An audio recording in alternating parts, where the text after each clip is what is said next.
రే వాసు చెప్పరా. రే అదే CI uncle నేను అమ్మాయి దొరికిన చెరువు దగ్గరికి వచ్చాం.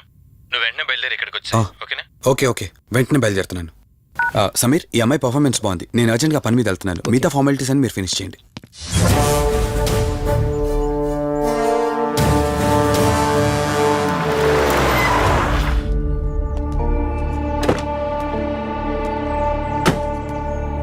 అంకుల్ నేను చెప్పాను కదా, నా ఫ్రెండ్ కార్తీక్.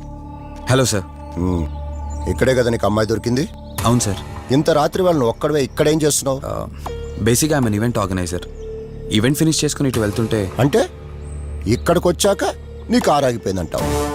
అంకుల్ వీడు నాకు చిన్నప్పటి నుంచి ఫ్రెండ్. వీడి గురించి నాకు బాగా తెలుసు. అలాంటి వ్యక్తి కాదు. కావాలంటే మా డాడీని అడగండి.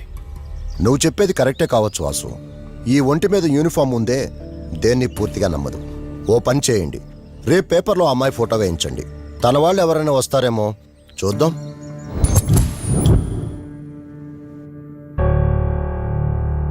మీ ఫోటోనే. మీరు గతం మర్చిపోయారు కదా, మీకు సంబంధించిన వాళ్ళు ఎవరైనా వస్తారేమో అని చిన్న ప్రయత్నం.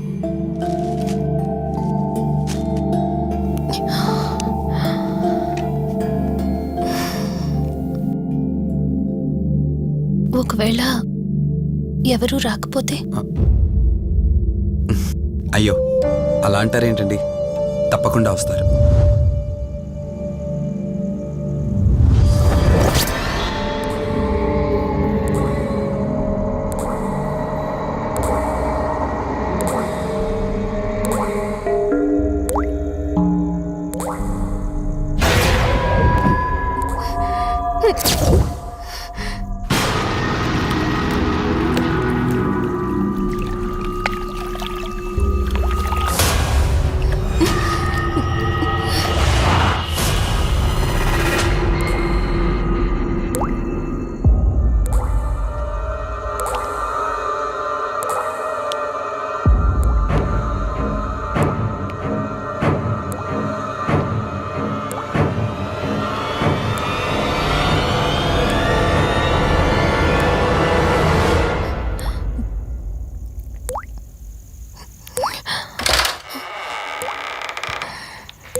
ఎవరు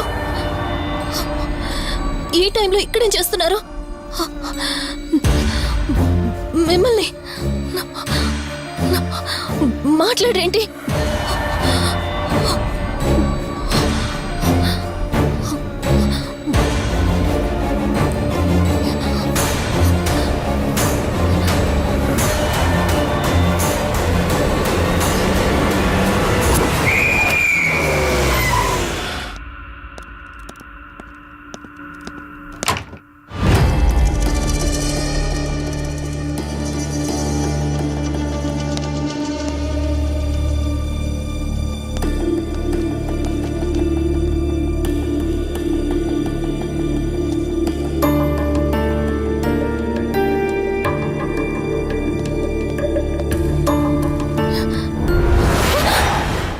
ఏయ్, నేను కార్తీక్ని.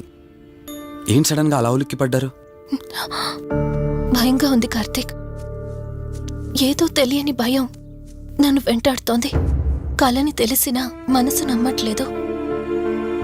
ఇక్కడే ఉందామంటే ధైర్యం చాలట్లేదు.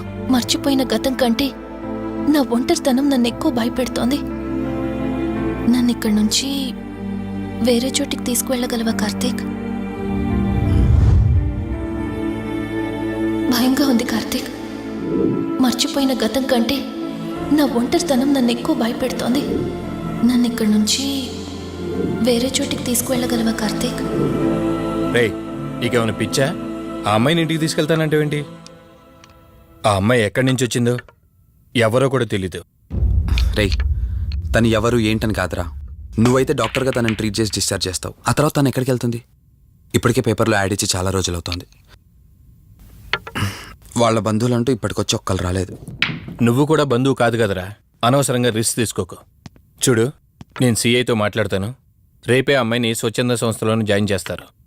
ఆ తర్వాత ఏం చేయాలన్నది కూడా వాళ్ళే ఆలోచిస్తారు. ఇందాక నువ్వు అడిగావే బంధువా అని.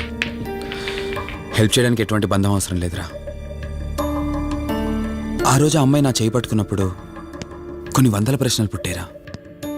కానీ ఎప్పుడైతే ఆ అమ్మాయి కళ్ళలోకి చూశానో ఆ ప్రశ్నలన్నీ మాయమైపోయాయి. ఇలాంటి పరిస్థితుల్లో ఆ అమ్మాయిని ఒంటరిగా వదిలేసి చేతులు దులుపుకోవడం నాకు ఇష్టం లేదురా. రేయ్, ఫ్రెండ్గా చేయగలిగితే నాకు హెల్ప్ చేయి. ఆ సీఏతో మాట్లాడి ఎటువంటి ప్రాబ్లం రాకుండా చూసుకో.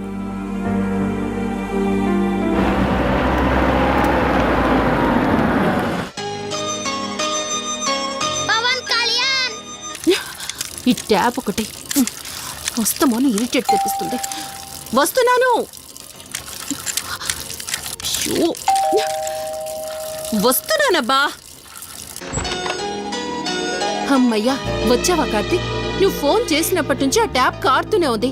అది అలా కారుతూ ఉంటే సింక్ లో పడుతున్నట్టు లేదు, నా నెత్తి మీద పడుతున్నట్టుంది. దాన్ని త్వరగా బాగు చేయించు కార్తీక్.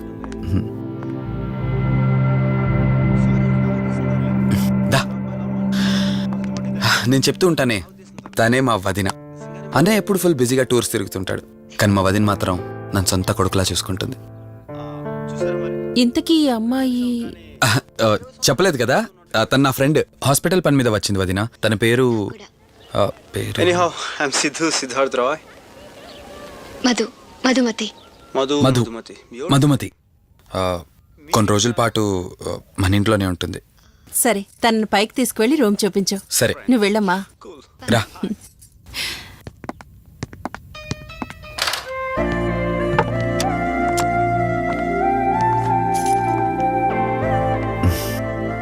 ఇదే నీ గది. ఎదురుకుండా ఉందే, అది నా బెడ్రూమ్. నీకు ఎటువంటి అవసరం వచ్చినా నన్ను అడగచ్చు. నీకు ఎటువంటి ఇబ్బంది ఉండదు. నాకు భయంగా ఉందని ఒక్క మాట చెప్పగానే ఏమీ ఆలోచించకుండా ఇంటికి తీసుకొచ్చారు. నా గురించి ఏమీ తెలియకుండానే ఇంతెందుకు చేస్తున్నారు? నాకు తెలిసిందల్లా ఒకటే, నేను చేస్తున్న పని నాకు కరెక్ట్ అనిపించింది, అందుకే చేస్తున్నాను. నేను కళ్ళు తెరిచిన తర్వాత చూసిన ప్రతి ఒక్కరూ మంచిగానే కనిపిస్తున్నారు. కానీ కార్తీక్ని చూసినప్పుడల్లా ఎన్నో సంవత్సరాల నుండి మా మధ్య అనుబంధం ఉన్నట్లు అనిపిస్తోంది. తన మాటలు వింటుంటే నాలో ఏదో తెలియని చిన్న ఆనందం కలుగుతోంది.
మధు మధు ఏమైంది మధు?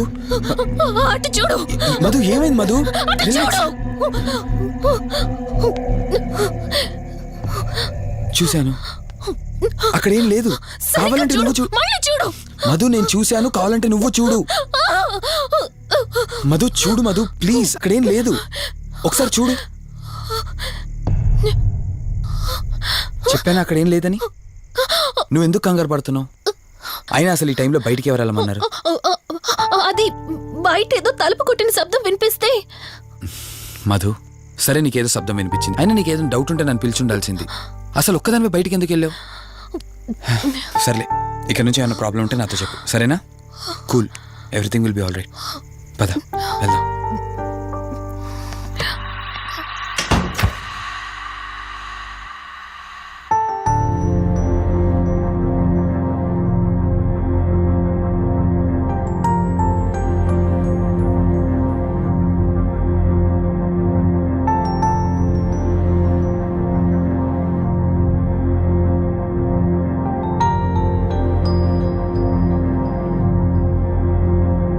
It's okay.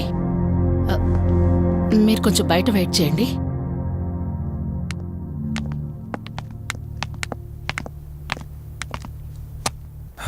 ఎలా ఉంది డాక్టర్? టెస్ట్లన్నీ చేశాను. Mental status, calcium levels and liver troubling, ఎందులోనూ ఎలాంటి ప్రాబ్లం అయితే కనపడలేదు. రిపోర్ట్స్ అన్నీ నార్మల్గానే ఉన్నాయి. మరి ఎందుకు భయపడుతున్నట్టు డాక్టర్? అదే నాకు అర్థం కావడం లేదు. లాస్ ఆఫ్ మెమరీ పేషెంట్స్ని చాలా మందిని చూశాను, బట్ షీఈస్ డిఫరెంట్. ప్రస్తుతానికి కొన్ని మెడిసిన్స్ అయితే రాసిస్తాను, షూర్. వాడి చూడండి. డెవలప్మెంట్ ఉంటే ఓకే, లేదంటే ఫర్దర్ ట్రీట్మెంట్ ఏంటన్నది తర్వాత ఆలోచిద్దాం. Okay doctor. Thank you doctor. Okay. వదినా బయలుదేరదామా? చెప్పరా వాసు. రేయ్, అర్జెంటుగా బయలుదేరి నా హాస్పిటల్కి రా. ఏరా, ఎనీథింగ్ సీరియస్? అలాంటిదేం లేదు, నువ్వు ముందు బయలుదేరా. సరేరా, వస్తున్నాను. వదినా, మీరు తనని ఇంటికి తీసుకెళ్ళండి, నేను వెళ్ళి వాసన కలిసేసి వస్తాను. సరే. ఎరా ఫోను నువ్వు.